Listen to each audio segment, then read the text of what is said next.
আপনারা যারা বিজনেস করেন এবং আপনাদের এই বিজনেসে যদি চান যে কাস্টমার অনেক বেশি আপনাকে ট্রাস্ট করে, এটার জন্য অনেক জিনিসপত্র আপনাকে করতে হবে। তার মধ্যে একটা জিনিস হলো যে কনসিস্টেন্সি। আপনি যখন কোনো মার্কেটিং করবেন বা আপনার যে রেগুলার পোস্ট বা আপনার যে ভিডিওগুলা, এগুলা কনসিস্টেন্সি থাকতে হবে। এরকম হইলে কখনোই হবে না লাইক একদিনে আপনি 10টা পোস্ট করলেন, তার ১ সপ্তাহ আর কোনো খবর নেই, আপনি আর কোনো পোস্ট করলেন না।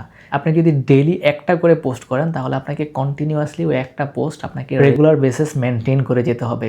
আপনি যদি সপ্তাহে 3টা পোস্ট করেন তাহলে রেগুলার বেসিস 3টা পোস্ট আপনাকে মেনটেন করে যেতে হবে।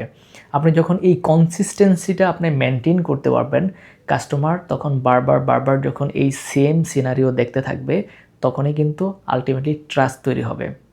আপনি দেখেন আমার পেজে আমি কিন্তু কন্টিনিউয়াসলি কন্টেন্ট দিয়ে যাচ্ছি এবং আমাদের লাস্ট ১-১.৫ বছরে কনসিস্টেন্সি আমরা ধরে রাখার ট্রাই করছি।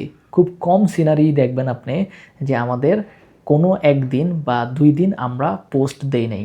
আমাদের কিন্তু আপনার রেগুলার বেসিস দেখবেন যে আইদার এটা স্ট্যাটিক পোস্ট হইতেছে বা ভিডিও হইতেছে, কোনো না কোনো পোস্ট কিন্তু ঠিকই হইতেছে এবং আমরা ট্রাই করি এইটার মাধ্যমে সারাক্ষণ কাস্টমারের সামনে যাওয়ার জন্য।